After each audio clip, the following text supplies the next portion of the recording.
the worst Willy Wonka designs, the best Willy Wonka designs.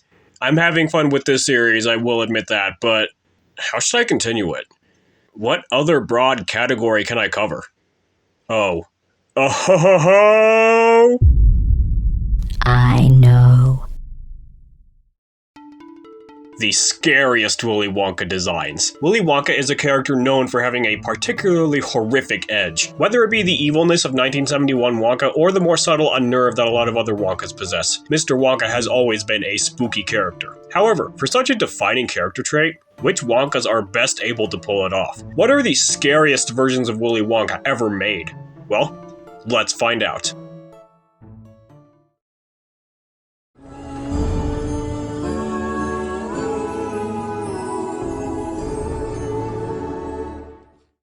You all know what the very first times infinity version of Wonka ever was. This go! Okay, that's... Meet the original Wonka, Book Wonka, illustrated by Joseph Schindelman for the very first editions of Charlie and the Chocolate Factory. And he's, pretty creepy. Part of it has to do with his rather pudgy face. It just doesn't feel right. And his hair looks impossibly wispy. And what really doesn't help with this is the dead eyes. They're blank, with no detail, and they're soulless. Something about his top hat is also kind of off. The brim is normal, but the upper part is impossibly tall. Also, something about how it's shading his face half the time is rather suspicious. Also, the rather unequal proportions, thanks to him being an extraordinary little man. That also feels pretty off. The cross-hatching style is also pretty unsettling. The simplicity of it, as well as just how chaotic it can feel, is strange. Very strange. The age of this Wonka is also kind of off-putting. This version of Wonka was from the 60s, and old things do tend to be pretty creepy. They're unfamiliar and far different from the things we see today. I will give Joseph Schindelman credit. The very first version of Wonka was able to nail the whole balance between being warm and comforting and legitimately unnerving. A good version of Book Wonka, only negative being his lack of genuine notoriety. If you want a version of Wonka that does have notoriety though,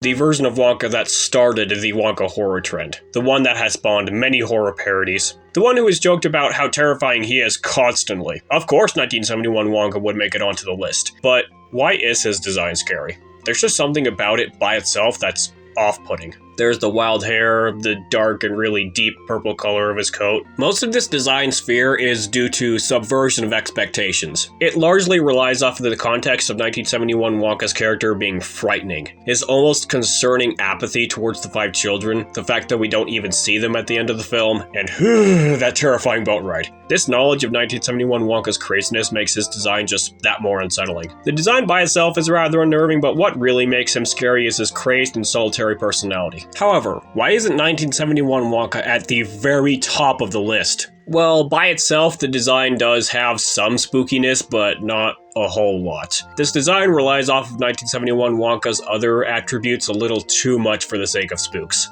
By itself, the design is only slightly scary, which I can praise since it's able to highlight both lightheartedness and scariness of the character, but that means you'd have to make them all happy and colorful. Yes, some of the unease is there, but it's only subtle. I do know of a version of Wonka whose design puts spookiness to the forefront, though.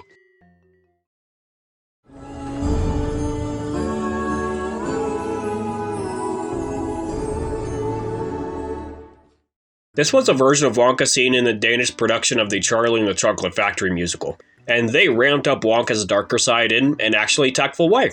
This version of Wonka features a dark color palette with lots of dark, shiny purple, a tall black top hat, and a rather spooky face with eyeshadow. This Wonka and his entire aesthetic focuses on the more mysterious and dark side of the character. Parts of his factory even reflect this, like how the entrance to his factory is literally like this giant mouth, and the real spooky jungle vibe of the chocolate room.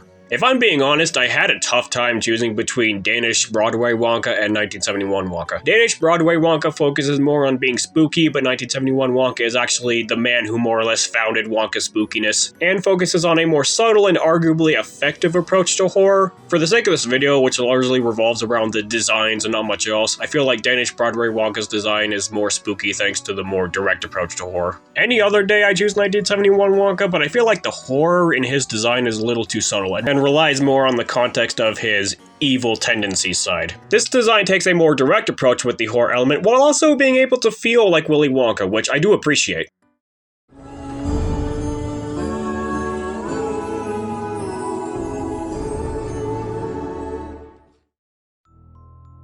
For those who don't know, Funny or Die once made this gobstopper horror parody trailer with the legendary Christopher Lloyd playing this evil mastermind Wonka. And just look at him. He just looks like the evil old man who eats children's faces type of horror movie villain. Even right down to the more subtle aspects, like the way his outfit is more desaturated compared to 1971 Wonka, the rough way his hat is textured. It's all really creepy and I love it. And yes, I know he more or less isn't canon, he isn't official, but I feel like Christopher Lloyd Wonka deserves more attention. I mean, seriously, it's Christopher Lloyd playing an evil version of 1971 Wonka. I don't know about you, but that right there sounds like a match made in heaven. He's a spooky version of Wonka who blends in perfectly with this list. Even if I did have to kind of break my own rules to include him. I was going to include Swedish Wonka, who is canon in this spot, but I decided against it considering how I included him, 1971 Wonka, Vanilla Book Wonka, and another version of Broadway Wonka in the previous designs video. So having Swedish Wonka in here again would just feel redundant. And if it makes you guys feel better, canon or not, I really don't think Christopher Lloyd Wonka is the scariest version of Wonka ever. No, that title goes to one version of Wonka, who immediately proves himself the scariest version of the character just by design alone. A Wonka, long forgotten and abandoned, who will soon take the high and valuable crown of the most horrific version of the character ever. One whose unnerve factor expands into outright fear. The one and only version of the character that succeeds in genuinely scaring me. And keep in mind, this is Willy Wonka, a character known for invoking a sense of unease and fear. And if it's not 1971 Wonka or Christopher Lloyd Wonka or literally anyone else on this list, then who is it? Ladies and gentlemen, I give you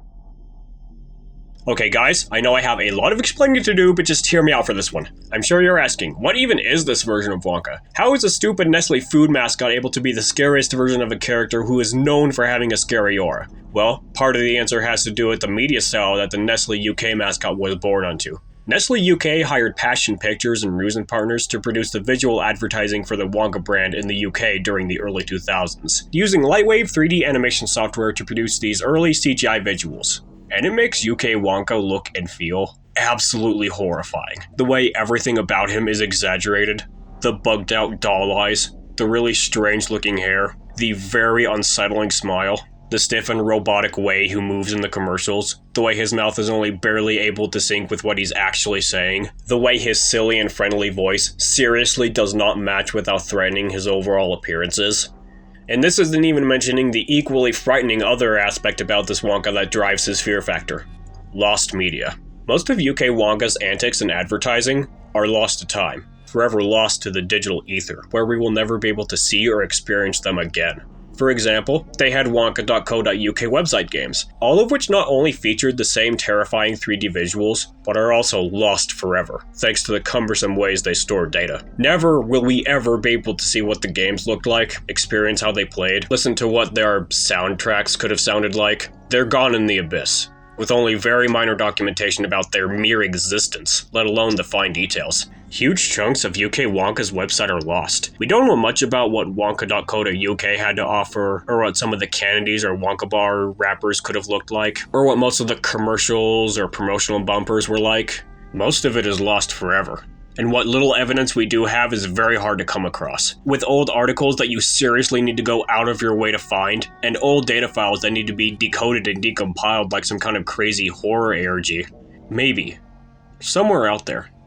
Rotting away on an old disk drive in some Nestle employee's collection somewhere. There are old pictures or shockwave files related to Wonka UK, waiting to be recovered someday.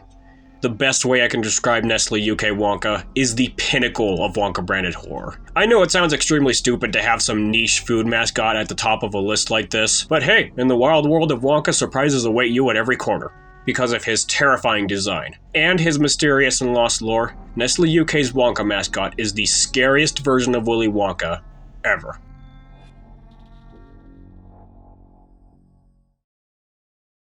And those were, in my opinion, the scariest versions of Willy Wonka. A lot of Wonkas have a scary edge, but these 5 were able to pull it off the best. Which versions of Wonka scare you the most? Let me know in the comments. Peace on and have a wonderful day.